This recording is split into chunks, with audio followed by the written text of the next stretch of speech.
Welcome to another spoiler review episode. Welcome to this week where we've got a spoiler review for you. The one film that I believe everyone with half a brain that's interested in cinema at all is talking about. One Battle After Another with Leonardo DiCaprio, Benicio del Toro, Sean Penn, and a lot of other people as well. It's been the reason we're doing a spoiler review on this one so early is because it's got 5 stars from everyone, like everyone, even tough critics, even our social media friends who are reviewers. Like I've barely seen anything below 5 stars, and I think, I don't know about you guys, that affected my opinion going in. Like when you have such hype, you judge it harshly. If there was no hype and you saw it, I think we'd all just go, yeah, that was perfect. But because there was hype, you're reluctant to give it 5 stars because you want to judge it extra harshly. Which me and Drew were talking, we were like in the 4 camp, maybe 4.5. But 4 days later, I can't stop thinking about it and I want to see it again. Did you see it? Did you see it again, Drew? Yeah, summing on what you just said there, Kev, about going in with the expectations. I only briefly watched a part of one trailer because, as we know, I don't like watching trailers, and it didn't really give much away, which I liked because I like that on a trailer. It keeps you like, oh, let's go and actually see what it's all about. And yeah, just to get into it, the first act, we'll call it, up to the bit where it becomes the Leo show for a bit, I was like, God, this is not good. Like when I was thinking of the 5 stars, that whole first part. That first part was amazing. Mate, I didn't think it was great. I really didn't think it was great. I was like, That's because he's right wing. He's like, oh, no, I thought it was quite. I get what they were going for, and they were doing that, but I found the female lead kind of quite generic, incredible, like Temu version of Michelle Rodriguez.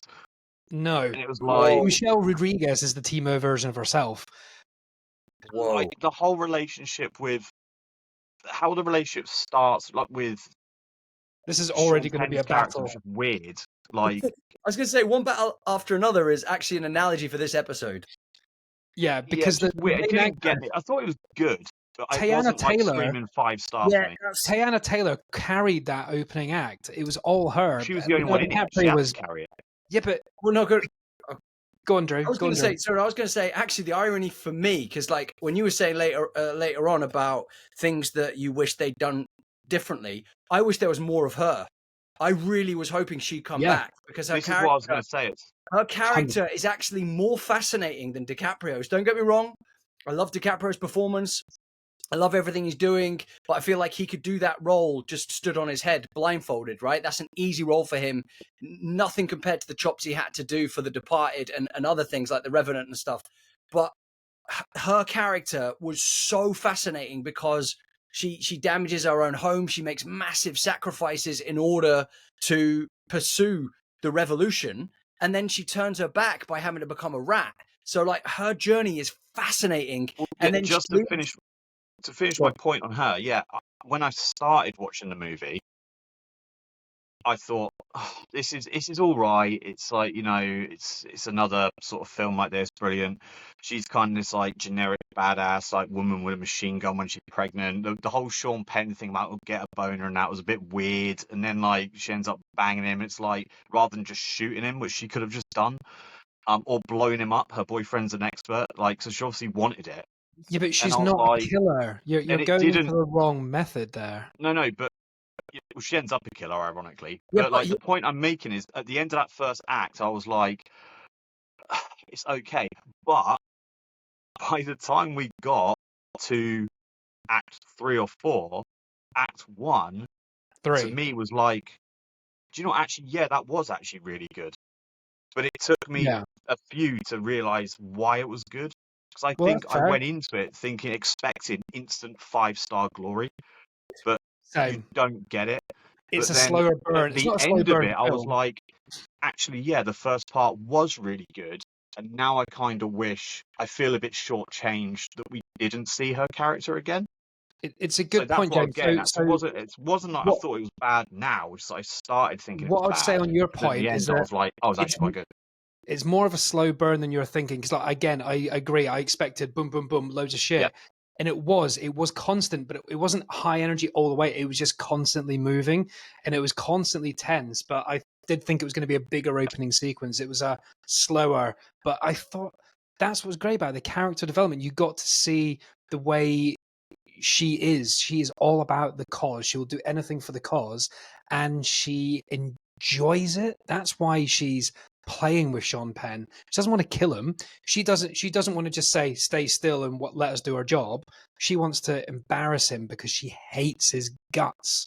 That's why she makes him get an erection at the beginning. That's why she toys with him, not realizing he's got a fascination for black women and then becomes infatuated and obsessed about her.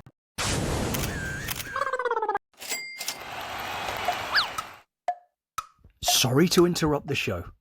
Just a reminder to say we love and appreciate you all for listening to the podcast, whether it's on Spotify, Apple, or Amazon. Don't forget to subscribe, rate, follow, as this really helps us continue to progress and improve the content and keeps us making these fun episodes for you guys. Oh, we're also on these things called Instagram and TikTok. You can follow us there too, as we share short, funny reels on the reg that you can share with friends if you like. Now, back to the mayhem. The irony is, for me, her character built when she wasn't even in the movie. Because that first act finished and I was like, okay, she's gone. That was kind of pointless. Like, seemed a bit weird. And then as it went on, I was like, okay, when's she coming back? Okay, what's she up to right now? What's she doing? Where has she been? She's in Mexico. What's she been doing though? Has she been doing like more resistance stuff? Has she been like robbing banks again? Like, what's she been up to? Does she? She's off. You don't know, do you? And that's the her point. character Hold built on, let's let when Drew she wasn't speak. even involved. Well, no, but that's what I mean. That's the point of how well done it is, that the character is so enigmatic that you miss them. And the whole point is that she's supposed to be this kind of beautiful kind of chaos. And then when she gone, she disappears, you do miss her. And also that plays into the fact that we feel like the other two protagonists now, because we feel like DiCaprio's character or Chase Infinity, because we missed the mum. So we feel like those characters, which makes it even more poignant. So for the last two acts of the film, we're feeling like those two people that missed her. And that's why it works when it jump cuts to Chase Infinity's character when she's 16 years later. doing the martial arts. And it kind of uses that kind of Goodfellas style where the mum is narrating. So we still have her there, but it's kind of like she's in the background. She's overseeing what's going on in a way.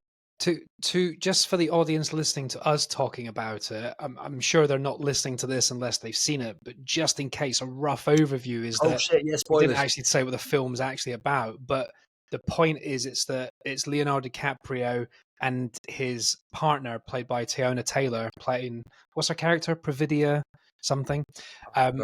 Those two are revolutionaries. This is back in the 70s, I think it is. No, early 2000s, is it? I can't remember now. She's got like a city name, second name. It's the name of a city. Perfidia Manhattan or something. But anyway, the point is, Perfidia. She's called Perfidia. They go to rescue immigrants that are being held by basically what America has like ICE, but it's like the army that are holding these border control, isn't it? Border control, but yeah, but not even in a nice way. It's shown the way it is. It's pretty deplorable, and the way they're treated is disgusting. So they're going in there to rescue them. So they're blowing stuff up, not hurting anyone, just blowing it fireworks up. Rather than blowing stuff up, it's fireworks. Yeah, like a distraction as opposed to actual property. So it's nothing also bad. It looks very easy to break in there as well. Well, yeah, it's 20 years ago, isn't it? And then it's basically stop. That's when it passed. Didn't even realise that. It's rescuing in the people. past, isn't it? Well, yeah, that's why they don't have a kid, and then it cuts to she's 16 There's no real years time old. frame in it, is there? And they've got phones and yeah. So that all happens, and then they escape, and then that's when they find out that Leonardo DiCaprio's partner is pregnant. And the point is that she's so much for the cause of rescuing people and being part of the better part of the generation that she doesn't care about the kids. She's not excited about having a child. She's focused on No, she's firing a machine gun with the rescuing thing people. rested on her belly. Well, Leo makes the point, is like she doesn't know she's pregnant because she doesn't care. So she fucks off and leaves Leo and the baby because she needs to do better work. And Leo is left with the child. And in that time, Officer Lockjaw, Sean Penn, the man who got an erection when he was held up by an attractive black woman with a gun in his face, spends his life hunting them all down. And that scene at the beginning when the girl from the band Haim, their surname is Haim, by the way, she walks out that back, tries to escape them, and just gets shot in the head, just instant. I was like, that was like a whoa. Because I was like, they were getting arrested, but it was like, then because it's they a went few on killing cuts of spree, them didn't just they? executing a bunch of them. That was like The Departed, man. That bit was sick. That was so I was cool. a bit shocked when that happened. Then the guy was walking like down the stairs. Yeah.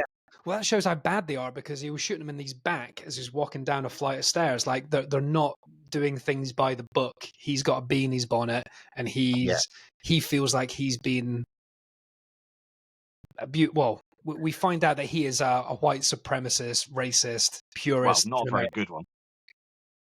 Well, yeah, actually, yeah. I think, what you find out is he's not a white supremacist, but he wants to be in that upper echelon, high gang. society group. Yeah, he wants to be part of the Christmas club. If you haven't seen it, there's in Twice there's basically a special group of men, white men, who are in this club, and they're like very high-ranking military, extremely high-ranking. And I can't remember what the club's called now. It's something stupid like the Christmas Party Club or something.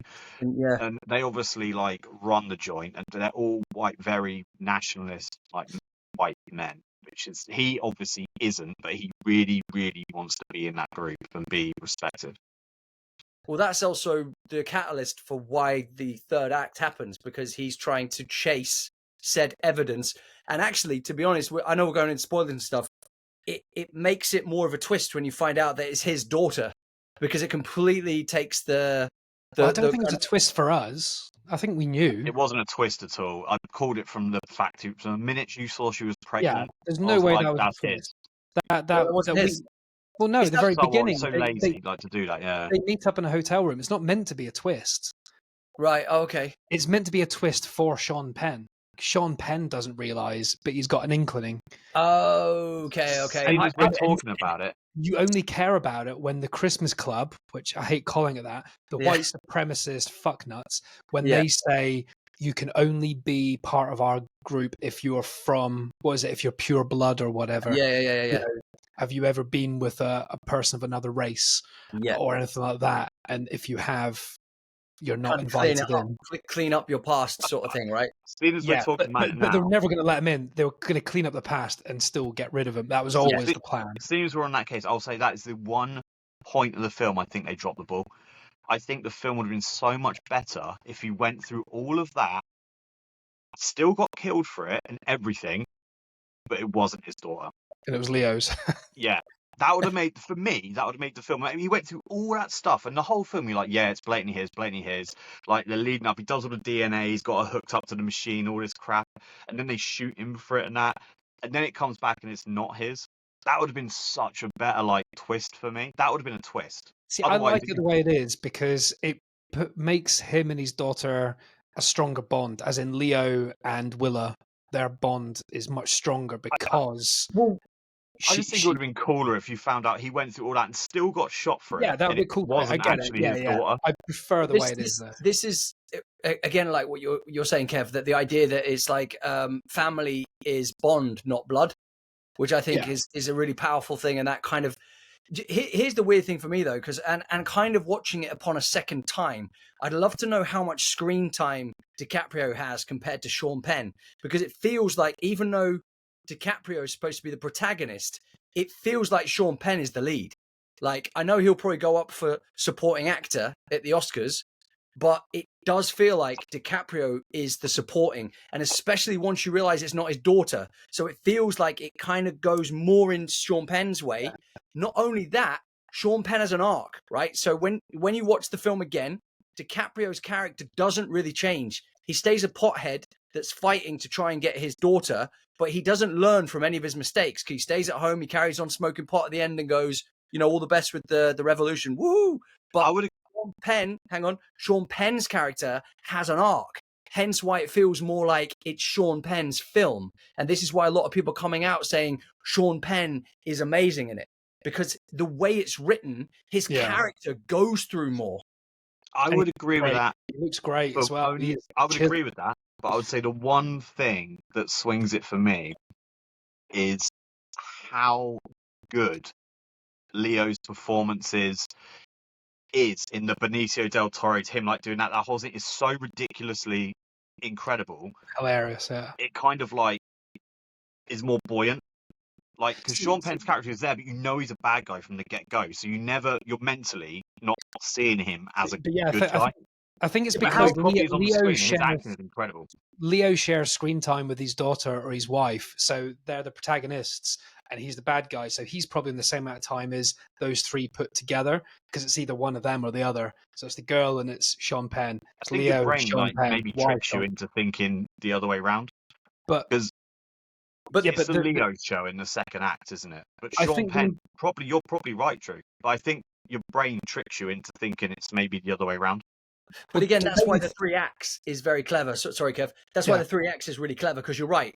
The middle section is kind of the DiCaprio show in the sense that he's trying to figure out what the rendezvous point is, which is genius. The only thing for me, right, and I love and hate Once Upon a Time in Hollywood for this, because I love that film, but I couldn't stop thinking of Rick Dalton. Just, when he's like, do, do, do, do, do, do. It's like when he can't do things. He makes a fool of himself. It felt like Rick Dalton. Well, that's what people have been saying online. Like, I want another film with a Leonardo DiCaprio freak out. Like, his freakouts are brilliant. And I think what was so good about everything is that no matter what you want to think about the film, everyone's acting is so natural. You don't feel like anyone's acting. It's so good that you don't notice it's good because it's so normal, if that makes sense. Yeah, but even more than that, right? He's a multi-millionaire, like the biggest movie star on the planet. Yet he makes us think he's a down and out drug addict, and I'm like, that's phenomenal. Yeah. That's like, you know what? It brought me back to big time. It brought me back to when he played, Wolf of Wall Street. When he's on the phone, he's like, "Look, I've got really high. I can't remember the fucking thing." He's like, "Stop being a prick." And he's like getting really annoyed. He picks up the phone. He's like, "You're a prick." It's like just kicking off at him. Like, it's so funny when he's playing Jordan Belfort and he's on the phone there getting all high, and he's like, when he can't remember the password, can he? He can't remember the time.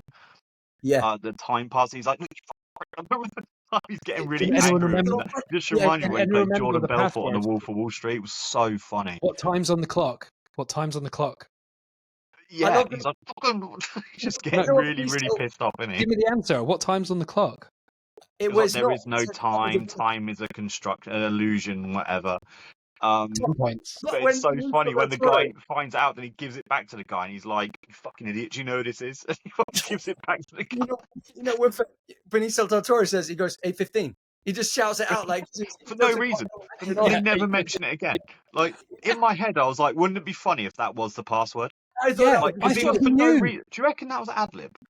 Probably. Brilliant. I reckon it was. Because there's no reason for that line. When he says it, he's like, "What's fucking time?" It's like 8:15. He just carries on with his fucking day. He's like 8:15. Looks in the mirror. It's an ad lib. Like, I was like, he lifts the curtain. I bet that's an ad lib. And he goes, in my head, I was like, wouldn't it be funny if that was the time? And like, he isn't saying it. And when the guy picked up the phone, he was like, "What was the answer, by the way?" And he's like, if he was like 8:15, I would have been like, "That's hilarious."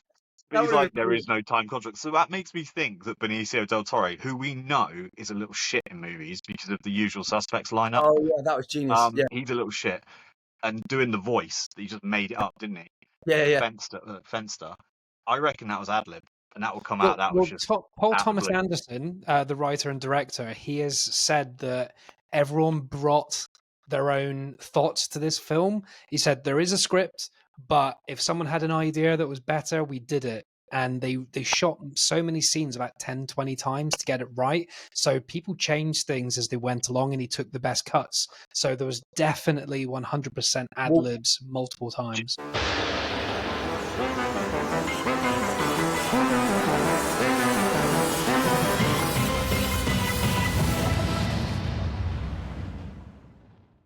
Well, when DiCaprio was being interviewed, I can't remember the guy, famous like interviewer guy for the BBC radio or something.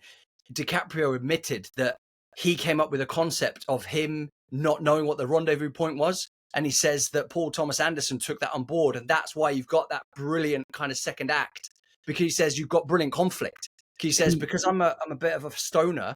And when he confesses to him, that bit's brilliant. It's like he's in one of those kind of pulpits to a priest, and he goes, "Listen, I've been drinking for 30 goddamn years or something, and high on drugs." And it's like, I don't know the answer. And it's like he's confessing to being an absolute He also gave the idea of Willa having the secret mobile phone. Yeah. That wasn't a part of the script. Well, when he so gave they the just look, found her. when he said, she ain't got a phone, he went,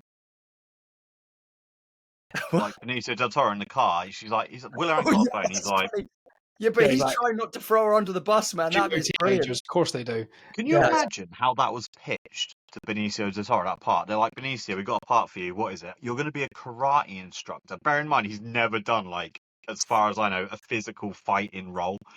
And he doesn't even in this film either.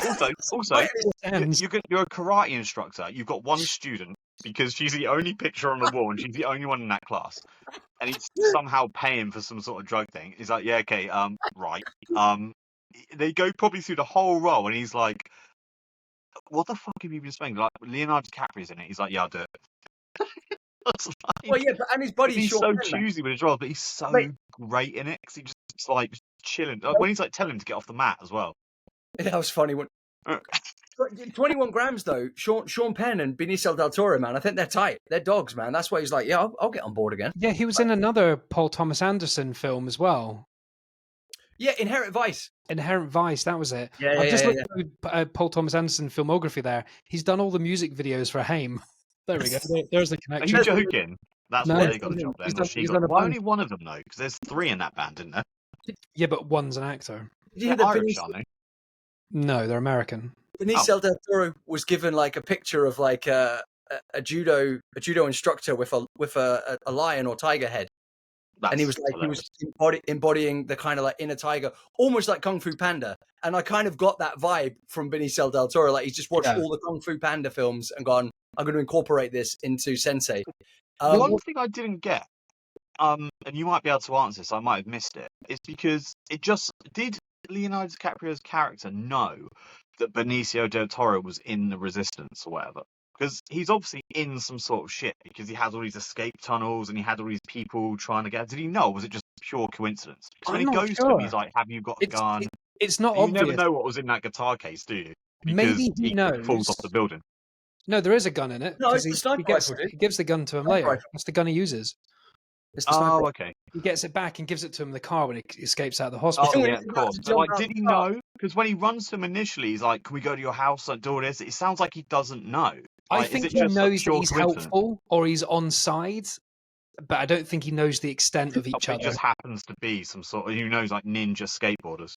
Well, no, do you know Deandra, or Deandra, sorry, played by Regina Hall. You know the character that comes to save his daughter? Yeah, she's fucking amazing. And she mainly does comedy and stuff like that as well. Mate, light-hearted stuff usually. Man, but when she's like hitting mobility and she's crying in those scenes, like anyway, her performance is phenomenal. But when she comes to collect Chase Infinity's character, Charlene, is that a character? I think Willa. Oh, Willa. She Charlene. Who the fuck, Charlene? I swear someone says Charlene at one point. Anyway, that maybe I'm just losing my mind.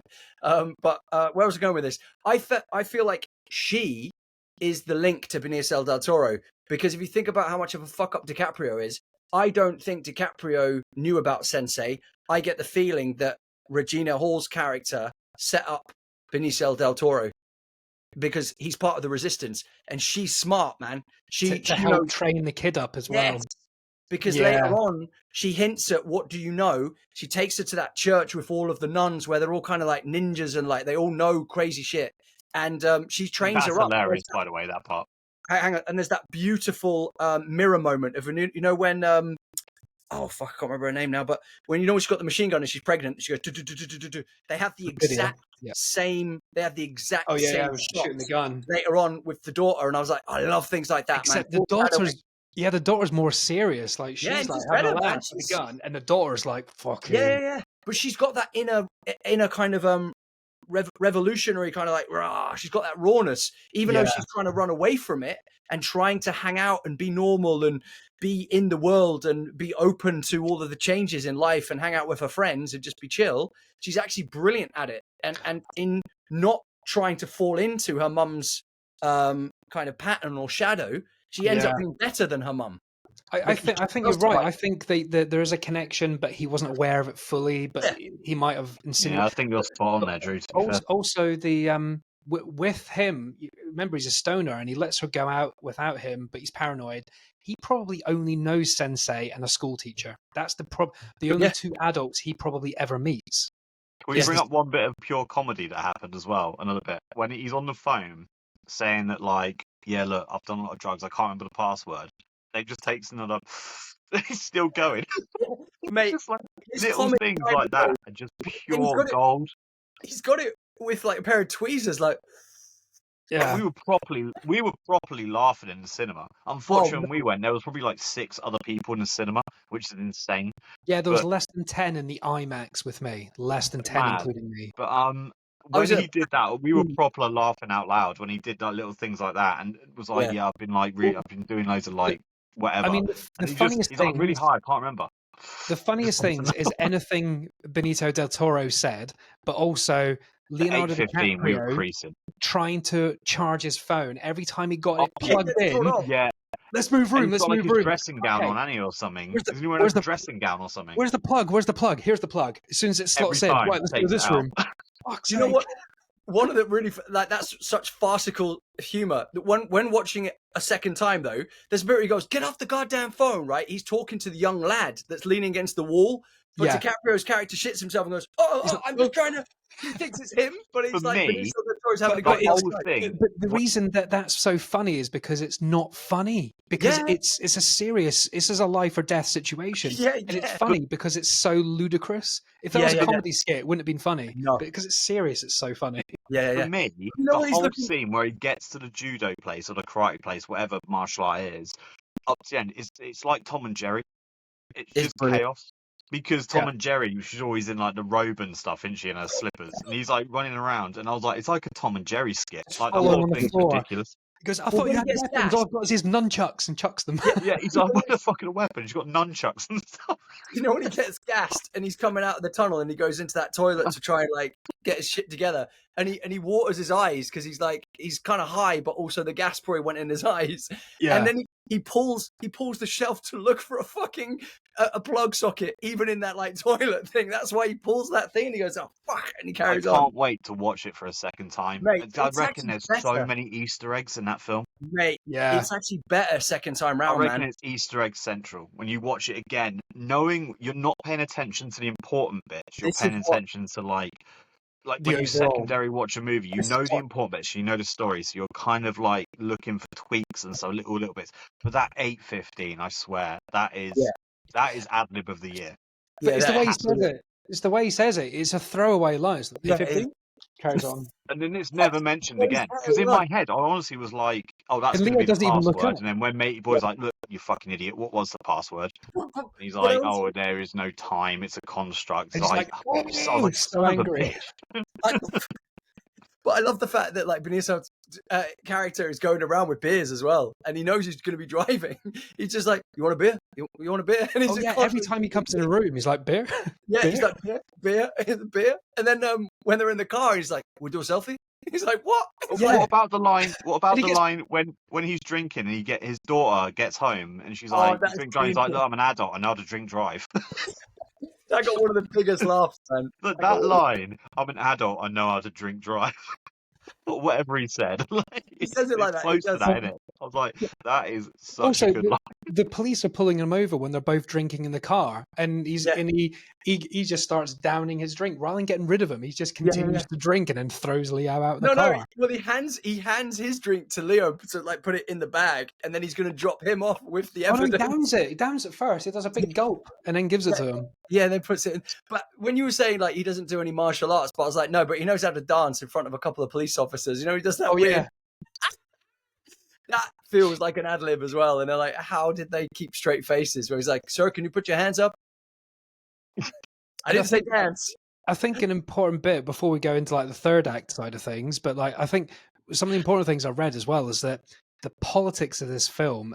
I think on first watch you might assume this could be left wing because it's about freeing. No, I think it's down the immigrants. middle. I think it's neither. And the point is that these are the good guys at the beginning trying to save people and get people through, and then they end up being bad guys because while she's pregnant, it goes a bit extreme, and Jungle Pussy kills that guy. Yeah. No, Jungle Pussy doesn't no, kill. it wasn't her. It was Perfidia. Yeah, Perfidia, yeah. So yeah, like they end up being the bad guys. And the point that was made is that in politics, nothing changes. You can do as much as you can to try and do good. Then you have to go extreme and get violent. And then 16 years later, when Willa's a 16-year-old girl, nothing's changed. That's still happening, if not worse. And it's still happening today as well. So you got to keep fighting, but does it actually change anything? I think there's a big difference. Would it be worse? I think there's a big difference people notice. This film is about politics, about facts. Like, what happens at the beginning is factual. Like, those people from Mexico, that is how they're held and how they're detained. Yeah. There probably are people trying to save them. And yeah, it gets a bit ridiculous, but it's not politically leaning either way. I didn't think that one. No. At the beginning, I thought maybe we're going a bit of a weird way. And I was like, well, no, because this actually happens. So it's facts, not politics. But also the Christmas Club. Not opinions, because politics are opinions on it. The Christmas Club reminded me a bit of Django Unchained, where you got the KKK gang, and it's kind of darkly comic, but you can tell what they're all about and how they want to be against anyone of color. And the stuff they say is horrendous, but it's funny because they're so uneducated. Yeah, and just so on the nose with their brutality and their fascism and racism. And one thing that's worrying for me watching that film is I genuinely 100% believe that Christmas Club thing came from some sort of reality or someone knowing something. Oh, it will. Oh, yeah, man, that shit goes on. That's worrying. Like, that exists. That's like Epstein Island, all that sort of stuff. Like all these conspiracies. All your mates. The Christmas Club would be the next conspiracy theory. It's like this is why Peter, our amazing other co-host that joins us every now and then, was talking about this is what Eddington wish it could have done in a way, because Eddington it kind of felt like it went all around the houses. It kind of lost itself, whereas this has a perfect balance. Christmas Club definitely exists. So Eddington, because of the director, it's filmed more obscurely and it's meant to be an unusual art. And again, it's not, even though it's political, it's not left or right, because the irony is Joaquin Phoenix is very left wing and he's playing a very right wing character in the film. And the left wing people are seen as the heroes for a minute, and then they're the villains at 1 minute, and then it shows both sides. It shows the right wing people that I think are scum, the extreme right wing I'm talking about. It shows that they're actually, the stuff they're seeing online, it makes sense to them, and they're trying to do the right thing. They're not trying to be horrible. They're seeing bad things and trying to rectify it, but the bad things are not real. And the left wing are seeing, the extreme left are seeing the opposite and trying to do good. Manipulation. So they're both trying to do nice things. They both think they're nice, but neither of them are. And that's manipulation. One terrorist is another person's freedom fighter. Do you know what I mean? That kind of. America's the biggest terrorist going. Well, there you go. Yeah, but they hide under the country that are going into other people's lands. Let's not go down that rabbit hole. Well, they hide under but it's true. But it is true, but that's for another episode. But yeah, back to the movie. One thing Willa getting dropped off with the nuns. On the movie, Teyana Taylor, Perfidia, she did all her own stunts. I didn't know what stunts she did, but there was some jumping and I'm trying to think what they were, but she did all her own stuff. When she was in the back of the car without a seatbelt on, that was pretty scary. Was that a stunt? Yeah, but I do stunts all the time in that case. Sorry, that's what I was going to say. The roads felt so realistic. In American movies where there's like fuck all traffic and they just drive around like it was so packed. Oh, it was so dense. They were in rush hour. That's what I'm saying. Crashing left, right, and centre. Oh it yeah, felt that was proper good. like Grand Theft I Auto. didn't see that coming, to be fair. With Hey. the when they robbed the bank for whatever reason It to was like fuck, it was fuck the amazing. establishment, whatever, and she shot the person. That was like Yeah, really, really random why they got to shoot him, because obviously he but you went for could his see- gun, she You shot him, could then she see her killed him. brain working. She was concerned. She didn't want to do it, Yeah. and she And was then paranoid about it, something. it went a bit what's it called? What's the bloody Michael Inception. Mann. movie with Heat. Patrick Swayze where they robbed the banks? Oh, Point Break. Point It Break. went a bit Point Break. I was like, oh my god, they've gone Point Break on this. And she's like, you can see my face. I don't give a shit, motherfucker. I was like, that's not very good planning. I'm not gonna lie. She's Yeah, like, but they Karen didn't care. Parris. I was like, terrible That decision. scene, they're making a point. They're robbing it. They were, and they all died. It's all insured, so they're not robbing any human. They're robbing the government, but they're robbing it. They go, "You are funding our guns. You are funding our Yeah, yeah. weapons for the But revolution." the lesson learned was, if you're gonna rob a bank, and you are listening right now, if you're gonna rob a bank, just cover your face. Cover your face. Don't tell Like, them your maybe have name. rubber bullets. You still hurt someone when they wouldn't shoot you. But let's go through a talk through how to rob a bank. Right, Don't kill go people. in at the quiet time. Have a face covering, maybe some fake like muscles or something under a long sleeve shirt so they can't do your body type. Maybe some built up heels. Get the money. Rubber bullets, paintballs. People will stop shooting you at paintballs. They hurt. In England, we don't carry real guns, so it'll be fine. And then get your Just money come in and with a leave. toothpick. So there we go. There's a how-to of how to rob a bank in the UK.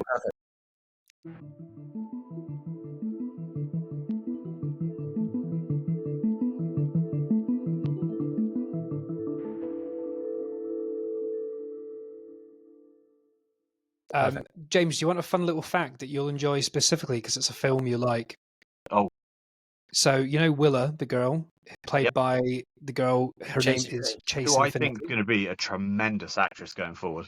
Yeah, she's only Well, it done is. one role before. This is her first major role. Is She's it? only done one thing before. Well, I Presumed- don't recognise her, so Presumed innocent. Yeah, that was the only thing she's done. I don't think I've seen that. What? Presumed innocent's amazing, dude. Jake Gyllenhaal. On Apple TV Maybe I series. haven't. When you But watch she's when you finish fantastic. Blackbird, put on Presumed Innocent. I will Because do. Yeah, she's fantastic in that So movie. she's only done that and a Tyler the Creator music video, and this is her Okay. first major. Yeah, I was going to bring up, but now you Anyway, brought I it haven't up given now. you the She's fact yet. Oh. The fact is, her name's Chase Infinity. Her first Amazing. name, she was named after Nicole Kidman's character in Batman Forever, Chase Meridian, Poison Ivy, and her surname is from Buzz Lightyear, from You Infinity and can't Beyond. choose your surname. What? You can change. Of course, you can. That's You My can partner's change it. You changed. can't choose it. What's a real Yeah, surname? you can. Smith or something. To I don't know. infinity and beyond. That's Yeah, just yeah. dope. And I That's will say Chase Infinity. If you're going to It's change cool. your name to something, that's Coolest an name. incredible decision. Yeah. Chase Infinity. She sounds like a Street Fighter character. Yeah, but it's Yeah. also like Leonardo DiCaprio, right? That sounds like a crazy ass movie star of like high To be success. fair, all the Chase best have Infinity changed their has names. the Bruce same- Willis is yeah. not called Bruce Willis, and Yeah, Vin Diesel is called Mark Vincent. So Yeah, exactly. Bruce Willis is Bruce Chase Willis. Bruce Infinity. Walter It's, Willis. honestly, she needs to be in a video game. That is a Mortal Kombat character or something, isn't it? But mate, also think, right? You've come from working. I mean, obviously Jake Gyllenhaal is quite a class act, to be fair. But Few people have heard of him, yeah. You've come from that though, and then you're opposite like Sean Penn, DiCaprio, like to be on that kind of film set with those people. Regina Hall, it's like Sean that's Penn a doesn't big do gun. much, you know. Huh? And Sean Penn doesn't do much these days, does he? He's So very no, picky with his movies. He always has been. Guys, he's come out of retirement pretty much for this PTA film, man. And He was on an episode of Viva La Bam one time when him and his son, because his son skateboards, and Hopper, his son's called Hopper, I think, Mhm. and he was on an episode of Viva La Bam, and he was just like trashing someone's car or something. But if you look at Sean Penn's body of work, it's not huge. He's one of them people that's very picky. But I watched just a quick side note. I'll get back onto the main thing. But on that subject, he might have done what Matthew McConaughey did, because Matthew McConaughey, I watched an interview with him the other day, and he said all he was getting was rom-coms, and all he did in his early career was rom-coms, I and he was saw that like, as well. Yeah, I'm not doing it anymore. He's like, I'm not doing it, and he got an offer for like $5 million to do this film, whatever. And he's like, no. And they come back with like 8 million. He's like, no. And he come back with like however much. It ended up at like 14.5 million or something. And he was like, that's a lot of money. He was like, I ended up not suddenly looks doing a it. bit better. He was like, I ended up not doing it. And he's like, I don't know if this is the case, but this is just what I'm thinking. Hollywood thought, yeah, he's not for hire. He's not for rent. And he said he waited about a year or two. Nothing coming in. He was going to And go all of a back to sudden, doing these law these, degree like, and stuff. yeah, these big things were coming in. He was like, ah. He's like, and then the big stuff started coming in, and it was like, oh, okay, like your Magic Mike's, the True Detective, like It was stuff well like before that. that. But other stuff like, but that was the things that he Dallas stated. Buyers Club. Those are the movies Yeah. that he stated, and it Yeah. was like, oh, and he was like, yeah, It's so worse. yeah, Yeah. great decision. He had But to he said it was a reboot his risky entire decision, career, but it was a big basically. one. But I think Sean Penn's the same. I Like, don't, he doesn't no, have a I don't, huge I don't catalog. completely agree. I don't completely agree with that Penn's not the because same. No. Sean Penn has done so many vast movies and Name more 4. brutal. Casualties of War, 21 Milk. Grams, Milk. The Assassination of Richard Nixon, Milk. But they're not massive movies. No, they're not. Mystic River. But what I'm saying is they're not rom-coms. He's not taking his top off. No, what I'm saying is he's not that he's one of them ones that's picky. Like Leonardo DiCaprio's also picky with movies. So is Jared Leto or someone. They don't just do everything like The Rock. Just do fucking everything. Yeah, but Or it's the Kevin same- Hart would do anything. I have a massive respect for actors like that in the sense that someone was breaking down DiCaprio's career and looking like he hasn't done any like blockbuster stuff, like as in like Marvel or anything like that. The closest thing to something like that, ironically, was Inception. Or The Wolf of Wall Street.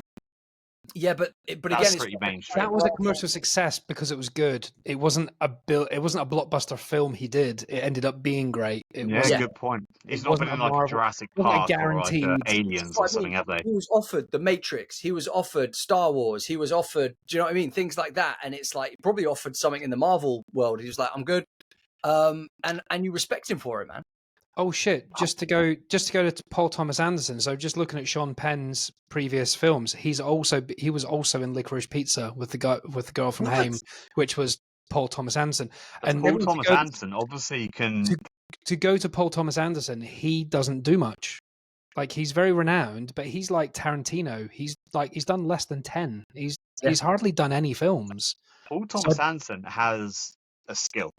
Let's just say that. But do you know what I mean? Like he's not done enough to be that well, but he hits nail on the head every time. Tarantino, what, 10 films?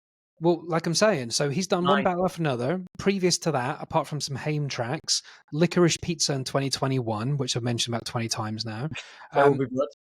He did Phantom Thread in 2017. Never watched it. Sounded boring. He's done Radiohead stuff. Inherent Vice in 2014. That wasn't a very good film. He did The Master in 2012. I've never heard that of was a any of big this one stuff. with Joaquin Phoenix and Amy Adams. And obviously his big one was There Will Be Blood in 2007 with Daniel Day-Lewis and Paul Dano. That was a game changer. And then Punch Drunk Love with Adam Sandler. Again, not seen it or don't know how good it is. Adam Sandler, I don't know how good it will be.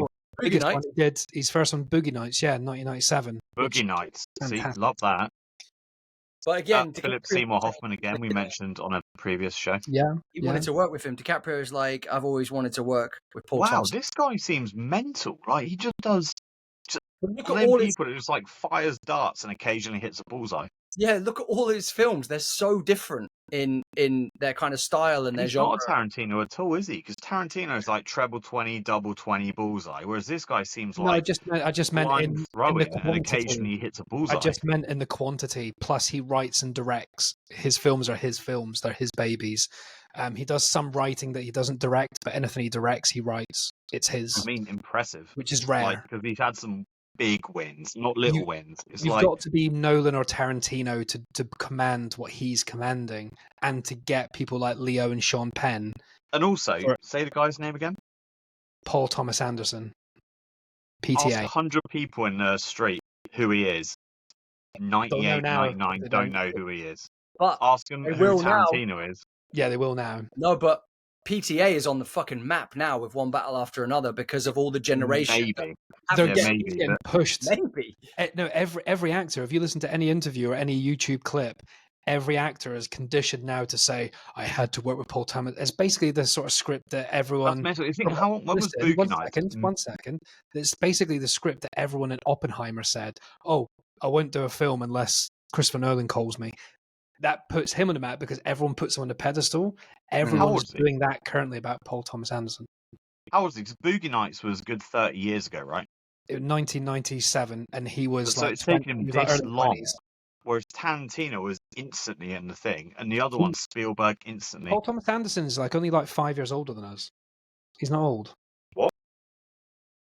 He's only a few years older than us. Oh, 1970, sorry. 13 years older than me. So he's not that old. Yeah, he's 55. But he's 55, and now we're talking his name. How old was Tarantino in that when we were talking name? We were talking their names for 30 years. You're talking his name. We've heard of him since 1997. Yeah, heard of him, but I'm saying household walk on the street. Who is he? Fair, but it's that's big what I'm now. getting at. Like, you ask someone who Quentin Tarantino is, most people know who he is.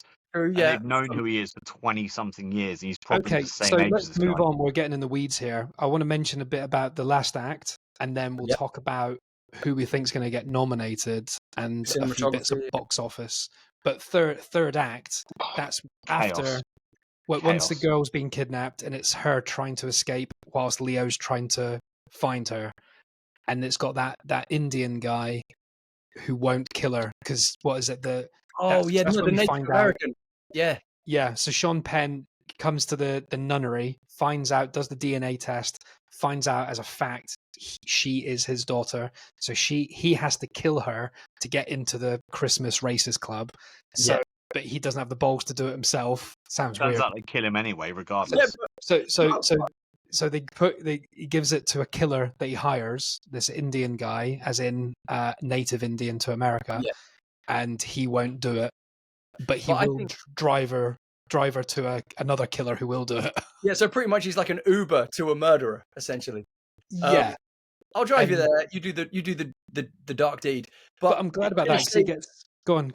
No, I'm just gonna say that scene is so funny though when he's doing the DNA test to her, and then he does it to himself. He does it in such a kind of minging way. You're like, oh, yeah. And then when she said, the whole film, he is really weird. It's very focused on his lips. He did. He's always he's always doing something with his mouth. Well, he's got a weird walk as well, isn't he? He's like a lizard. His choices are quite lizard-like. It's amazing. But when she says you got a tight t-shirt and he goes, I'm not gay, and it's like that bit comes out of left field. That got such a big. It made me laugh because Sean Penn has always worn a tight t-shirt. He's got massive guns and veins sticking out. Yeah, he's not like The Rock big. He's slim, but he's got big muscles.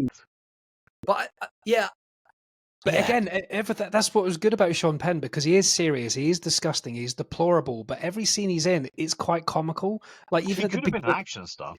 But at the beginning scenes, even when he's cracking on to Tiana Taylor, he's doing it in a disgusting way, but it's so cringy that it's funny. And then when he's trying to kill his own daughter, she's taking the piss out of him, and he's really offended, he's so sensitive that it's funny. And when he drags her to the hired murderer, and she escapes him and runs rings around him, and he has to rugby tackle her, and he looks like an idiot. That's funny. Yeah, everything he does is funny. In the dust, But that's it. So they collect from the nunnery. The killer drops her off at a killer's house, and he sits there watching her, and then he goes, I can't do this, and he gets out and kills everyone and gets killed himself so she can escape in the car. Did anyone else call him being killed so abruptly? Just like bang, you're dead. Here's a crazy thought though. I had a crazy thought when I watched it the second time. So Sean Penn, so obviously going into the Christmas club, they're using shotguns for some reason, right? Yeah. I wonder if that the worst way to shoot someone. Actually, no, I just realized though that wouldn't make sense actually. But I was about to say, I wonder if he was part of the Christmas club and they give out shotguns for Christmas. But because he's using, I just thought it's weird that he just happens to have a shotgun in his car.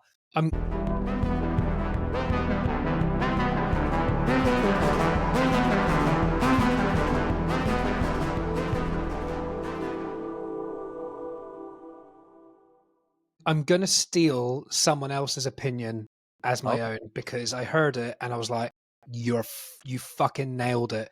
Because would you right? Okay, I'll ask you a question.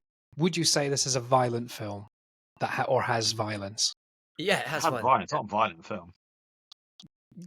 James, correct. So it is violent, and well, you both said the same thing, sort of. But you don't see the violence. So even the guy that shoots the guy in the car, shoots Sean Penn in the face at the end, you don't see him get shot. The camera's on the killer. When the American Indian guy goes and shoots the people, you see the aftermath, but you don't see the bullet splashing the Yeah, face. yeah. When he gets shot in the head, you don't see him get shot in the head. You never see anyone get killed. You watch the killer kill, and then you might see a body or a bit. You never see anyone being killed. It's always off camera. You see a bloody face afterwards, but you don't see the graphic nature. Yeah, even It- when she that's- shoots the person, it's from her point of view. yeah, The you don't see security him guard. getting killed. Yeah, You and see him No but get blood. shot. You see him get shot though. and I think it's a you No, see you him don't. fall over, Yeah, but you don't yes, see you the do. bullet Yes, you do. 'Cause enter. he says, I don't know what you're talking about. She shoots him once, he reacts, then he goes to get his gun, then she just finishes it. Okay, Yeah, no but the camera's deadly on her kills then. on the execution shot. The camera's Yeah, on Yeah, her. no, the you're right. kill You don't shots. see the kill shots. Nice. Yeah, and I think that's a deliberate thing to kind of make the audience look, not to glamorize the Probably murdery side also of makes things. it a 15 rather than 18. I don't think that was a. I don't think Paul Thomas Anderson gives a shit about that. He makes a film and it's got a narrative and a message, and whatever happens, happens. I don't think he's aiming for anything like some people might. But I just thought that was a really interesting thing. When I heard it, I was like, That's so there true. must have been something I Sure, I haven't couldn't. even thought about that since you said it. I But thought yeah, I thought it good was point. really interesting. Oh, hang on. Apart from when what's her name? Even that cop, She shoots- the security guard at the beginning, you don't see him get shot either. No, well, you know when she shoots the guy in the bank though, you do. That's what. No, you don't. No, you don't. It No, you cuts don't. to her and she goes like a weird little thing. Oh yeah. She shoots once, and then he's crawling and Yeah, bleeding, he's crawling, and Yeah, then you goes, never see him and actually it's being her. dead. So It's you her know, panicked, upset face that she has. She thinks she has to do it, and she shoots him. It's just on her feeling upset about doing you it. know what? That is very similar to Scarface though, because you don't see a lot of the kills. Because you know when the guy gets no, you know, yeah, I know, but the no, fucking hell, hang on, hear me the out, hear me shower out. scene, Jesus, you That's don't what need I'm to trying to see say. kills for You, that. you Fucking don't hell. the shower scene. You don't see it though. You see the You reaction. don't see it, but my God, you know what's going on. Yeah, but that's what I'm saying. That your mind is filling in the gap where the violence is. I guess, yeah, no, I get think where that's- you're going. I think it's clever. But yeah, the final scene that I thought that was great. The shot that everyone's talking about, obviously, is the very slow car chase scene where she's getting away from the bad guy, the Christmas guy, and they're going over the big lumps. And I Yeah. liked the filming because it felt low budget. And that's another thing about this film. It was filmed on 35mm VistaVision, which hasn't been used Was it? since the 60s. That's So something I wanted to bring up. it's bringing film as opposed to digital, and it's got a warmer, more realistic feel to it. It doesn't feel like a Marvel film. It feels like you're there. And Something I wanted to bring up was the cinematography. Was when Yeah. a scene that made it blatant was when he's running for that payphone. It wasn't a gimbal. It wasn't a trolley. It wasn't a smooth thing. It was a jolty movement, like a jolty hand. And I think that is adds to the something that panic. brings so much, like a jolt. It probably wasn't jolty. It was probably deliberate, but it wasn't on a dolly or a track or a whatever Well, or a it's like Paul gimbal. Greengrass, And it was isn't like, it? and I think when you see like almost an eyesight perspective, it's like more real. And when he was running to that phone, was like, oh damn, they're doing it this way. Well, mate, Like, when you that's cool because there was a program called The Shield that did it, police drama that was like fucking all over the place to the point that it was blurry. But you're like, I'm invested because it looks like someone running along with like Ray-Ban Metas on, just like looking at they it. do it in the Bourne And I Ultimatum, think don't the they? way it was filmed is amazing. But I was going to say, when you talked about cinematography, though, I thought you were going to mention the fact that when they're on the rooftop and you've got the silhouette of the guys jumping, those when he befriends those four kind of like they're running across Skaters. the roof. Well, the ninjas. Yeah. Well, yeah, They're just young people. it's so beautifully shot. It kind of Young reminds. people, they're fucking ninjas. Oh man, fuck! I can't remember that musical. You know the dun dun dun Dun, dun, dun, dun, dun, dun. It's like when I can't remember their name. In the wrong can't. crowd. It felt it was more like The Crow when Brandon Lee's running from rooftop to rooftop with. I will say one West thing. Side Story. West Side Story. It had a really nice kind of theatrical, like dance to it. Yeah. It looked really beautiful. Like when there was two parts of the film that not pissed me off because I kind of like it rolls with the film, but two parts where they completely abandoned reality. Like reality was like gone, and it was like a fantasy film. Was when Sean Penn's character in the first act is clearly in his 60s, and then 16 years later, at 76 years old, he's still employed in the army. No, that's ridiculous. Makes I would no have said he sense was late whatsoever. 40s, early 50s, and No, then he looks older. He looks exactly the same in both acts. well, He's yeah, old as sure, shit. none of them aged. None of them aged. And the second one was Leo. They made him. he was clean shaven at the beginning. The second one This is was picky when bullshit. Leo I don't care fell about this. off a 4 or 5 store building, landed on his face. So he landed on a tree. Kill a normal person. He Yeah. landed on a tree Jumped first. straight up and ran out the corner. It's like He didn't run up. He got hit a tree, landed, He got stumbled, and yeah, he got that would electrocuted. kill a normal person. No, he hit a But he tree. jumped That's up not- and ran away. It wasn't He just hit like and rolled down. it was.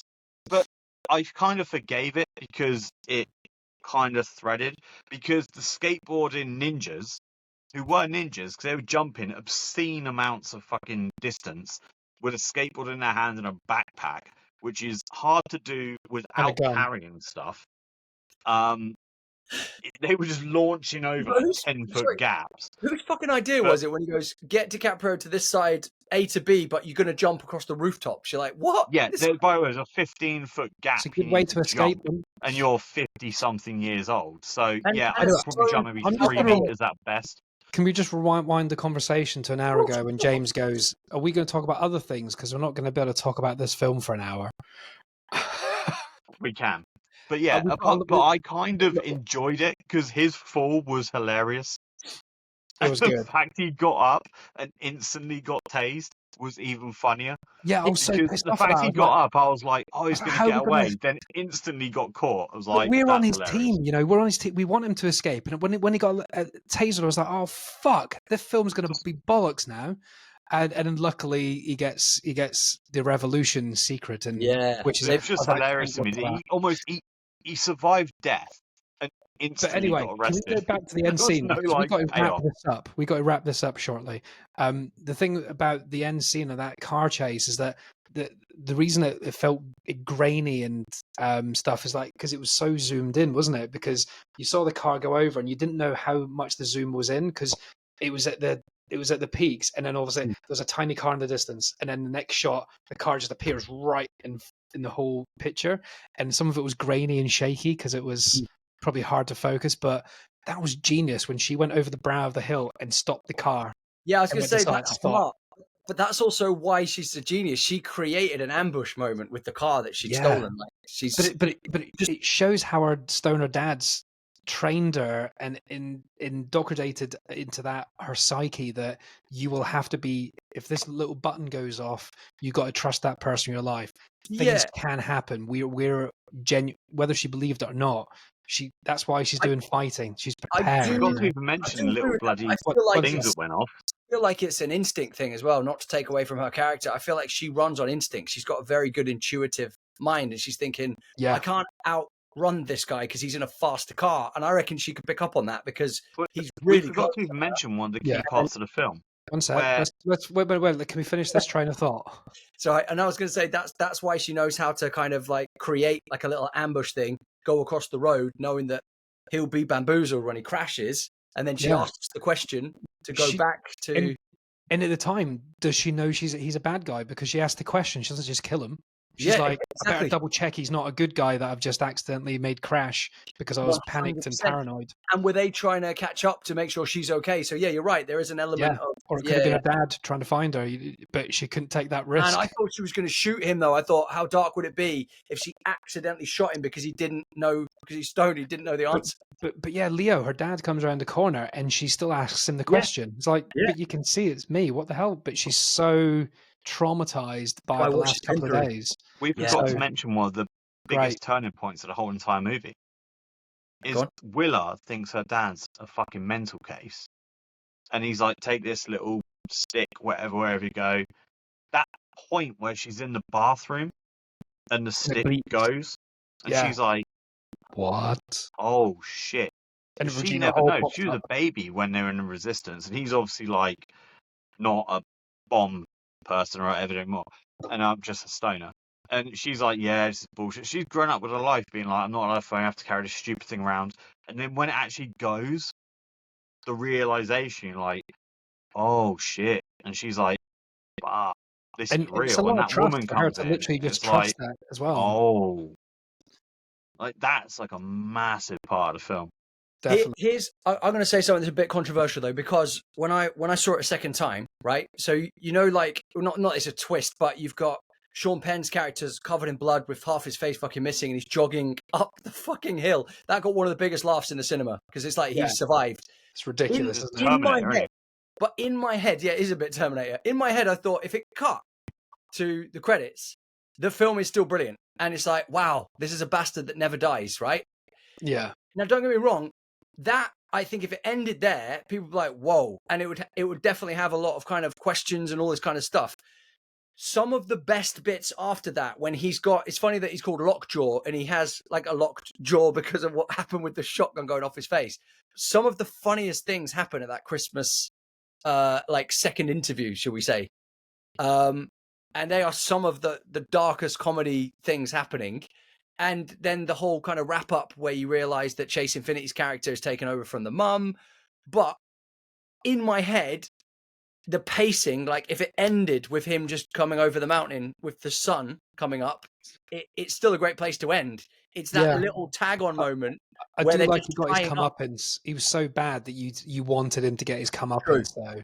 True. But it could have laid up into a sequel or something. But I'm glad. I think it's finished, like you say, Oh, it's finished perfectly, perfectly. man. And then he gets cremated. Like, The daughter gets the note from the mother that says, yeah, it's up to you what you want to do, but I hope you continue my work. And then yeah, it's like on the radio, there's like a protest, and she's like, and Leo's yeah, like, that's 3.5 hours away. And she goes, gets her raincoat, gets in the car, and off she goes. yeah, Like, she yeah, is fighting the good fight still. 100%. And then you So, get that nice link to the mother daughter and how they've got that bond. And yeah. I also thought she might find her daughter. Sorry, she might find her mum, and that's Yeah. part of it. Because when I was watching it second time, I was like, hang on, if she goes to enough of these things, she might find her mum because she says, "Is my mum a hero or a rat?" Yeah, well, she was a rat, but after being a hero, and she was only a rat because she had to be, and Yeah, it would have happened anyway. So, but with that, Lockjaw says when he's doing the DNA test, "I buried your mum," yeah. but But I everyone think he's talks just about that though, I because think he's even just winding her DiCaprio up said, because she escaped. yeah, but DiCaprio, everyone stays with that lie, or they didn't know what happened because DiCaprio says to the teacher, like, yeah, she grew up without her mum died. And when Yeah, he starts crying and then he says, I'm just emotionally happy or whatever. That line got a huge laugh when he says, if I get emotional, it's tears of joy. That got such an eruption in the cinema when he's yeah. talking to her. But I don't think she died because it shows her escaping Well, the safe house, no, and she just putting on clothes and going no, she working didn't. She somewhere. didn't die because she leaves that note saying, "My pussy don't pop for you no more." But it's the idea that Yeah. I don't think she ever got everyone caught, is thinks, what I mean. There's 16 yeah, years of them catching up with all the people and killing yeah, them all. yeah. But I don't think. But I But also wondered when did um, that letter come though? Has he had that whole letter the whole time and just didn't know how to give it to her? And That because was they've a gone on that, confusing bit. How long's he had the letter for? yeah, because then I when they think go he's on that had it since she was journey, a baby. I think she gave it. It was left when yeah. she left the house the first day. But I think what they've been through together and that whole kind of journey they've gone on is like, listen, I need to give you this so you can really get a picture of your mum. So.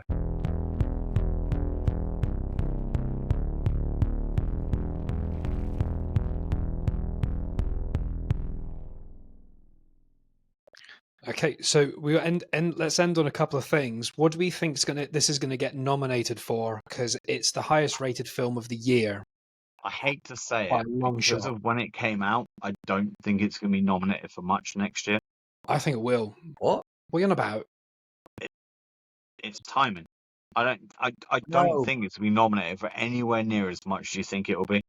Mate, no one's going to forget One Battle After Another, man. Like, No, they're it's. not. But I honestly don't think it's been nominated that much. You can. I I reckon think you're going four to eat your things. words, dude. Four I think things, maybe four. you're going to eat your words. I think. I'm going to say four things that we nominated for. Yeah, the Yeah, but that's Oscars. The contradiction. You Oscars is just in said no March. The Oscars is in March. That is halfway Yeah, through I the reckon year. it'll be nominated for four things. I've. It's got to be Best Picture. It's I got think to best be music, best Leo. score. I reckon all three of them. I reckon there's going to be four nominations. I think it's going to be Well, I said four. no, four actor nominations. It's got to be Leonardo DiCaprio, Best Actor. It's going to be Benicio del Toro and Sean Penn both been up for Supporting Actor, Yeah. and I think Willa Infinity Chase Chase is going to Infinity. get Supporting Actress and Best Picture, Best Director. I don't think he's going to win them all, but I think What it's going to, about all best of those score are going as to be well, mate? You're a never six. going to forget that score. You know when it's like best film score, like it's The so music And the was music, incredible. yeah. I thought. It I it thought was the tense all the score way through. All those was beats, insane. yeah. But some cracking I tunes really think mixed the in the middle score as was well. insane. Yeah. It was amazing. Do you want to hear the negative news now? Unfortunately, we'll end on a downer. So It never ends on a downer. Are you going to We'll say get how? an upper after your downer. Are you going to see how many people have seen it? Are you going to say about the numbers? yep, that it's made? Yeah. yep. So this Shock. cost 130 million to make. They need to make about 300 to make a profit. In an American Open weekend, they did 22 million. Really Shocking. low. The Look at global, what you said. Where global, you were, there was the 7 people there or global something. was under 50 million. Do you know why? Go and see it, you pricks. Yeah. It's all Raiders. about. That's what Matt Damon was saying. It's all about big names, big franchises. All But this people is go and big pay to names. watch for now. One of the This is biggest big names. names. It's just not a normal film. It's like Eddington was quite big names as well, but that's never going to be big because it's No. It's not. But this is the worrying thing, right? It's IP addresses that people are going for. It's like The the worrying Jurassic thing is, Park, the we thought big actors sold movies, and everyone else did, but it turns out it doesn't. Big but the actors biggest. bust If we take fancy things away like this, if Superman we or take Batman. away one more sec, we discussed this last week with Mr. Rant. We if we take away the big stupid ones like Minecraft and Lilo and Stitch, the ones that every child's in Jurassic Park that don't really count because they're obvious big hits. Things like Weapons and Conjuring have done really well. I know they're like 13th and 14th box office, but for horrors, they've like tripled what most horrors normally do. So why can't this? This is epic and it's getting some of the great reviews. Well, here's a question that may be worth studying. The kids' films, kids really want to go and see them, so parents take them to see them.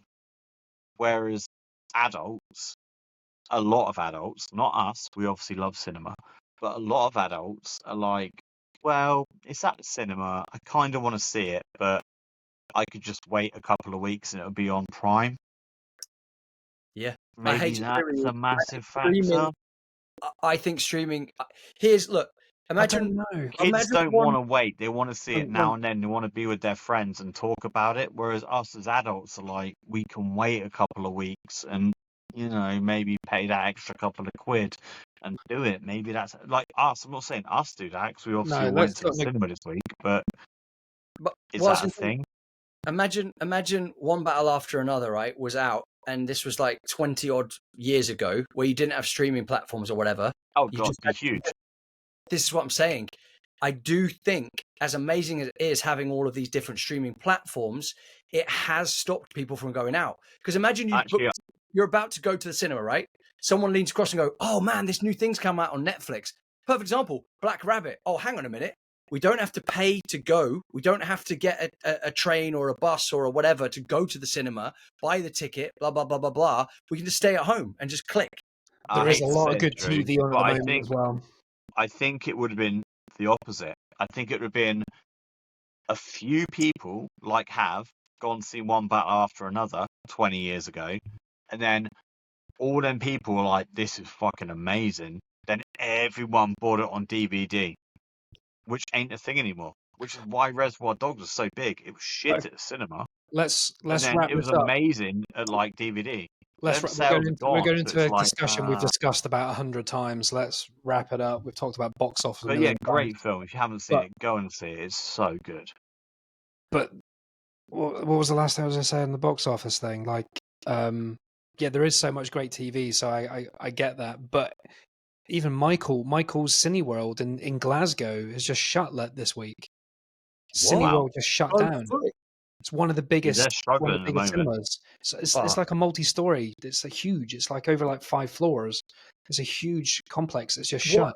What I will say, there was at least, I mean, it's still not packed, but there was like at least 27 people watching it with me the second time. When I watched it, there was 6 people in there. Yeah, when I booked it a day before I was going, there was 1 person. I saw it on a Saturday, 12:30 p.m. and there was 9 people, including me, and we all sat in the middle. So there was like no one anywhere. Holding hands. There was a couple behind me, a couple behind them, a couple behind them, and then one guy booked next to me. So I just sat one seat over. But look, this is why we kept saying, Kev, we even made like a weird little advert for it saying, go and support cinema. If people kick off enough about going, there's nothing like unique or new or original, what are you talking about? And people want the new stuff. People ages. Now it's good to do it as like a person on your own. People if you are have, kicking. say, a family 2.4 children, general 2.4 children, mum, dad, 2 kids, that's like £50 experience to go and watch a film. Everyone has children, and they're not bringing their children to one battle after another, man. Generally speaking, though. And everyone's kicking off about too much. Yeah, too much Marvel and too much repeats and reboots and stuff like that. And they want unique stories, and then they don't turn up for them.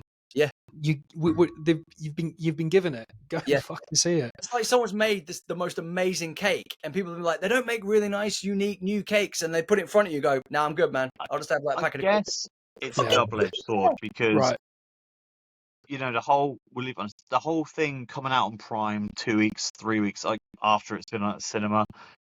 It's actually quite a good thing because I can now rent if I wanted to or buy Fantastic Four. Yeah, for 20 still pay for it, so I'll still get the money, and that should really go on the box office. Yeah, but it's a cinema, bro. You're paying cinema prices to stay at home, though. That's the irony, I think. Yes, you get to keep the film. Yeah, you get to keep the film, but you could have watched that on a big screen for £14. I've got a pretty sick TV, and it's still not as good as going to the cinema. I'd rather go because you black out. You don't look at your phone. You can't look at your phone. You can't get distracted. I think convenience and cost are a two thing, aren't they?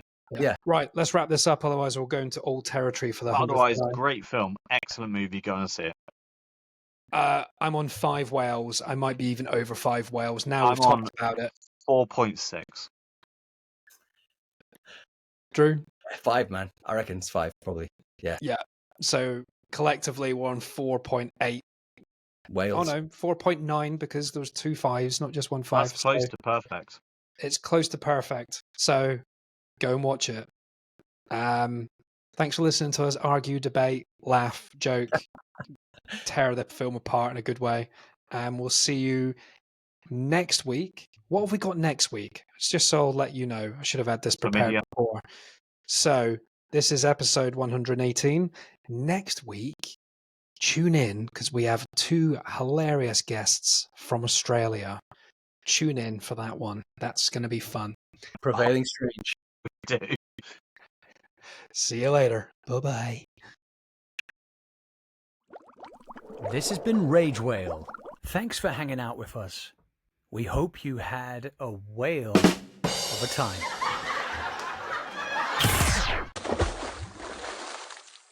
Thank you all for your continued support, and please do check out our other fun episodes with many great and interesting guests. And just to let you know, we're also on YouTube if you want to also watch us. But do give us a follow on Instagram and TikTok, and we'd love a cheeky 5-star rating on here if you had a moment. And if you do want to support us further, we do have merch. The links are here and on our socials. It's ragewhale.tmill.com. Thanks for listening. Have a great day.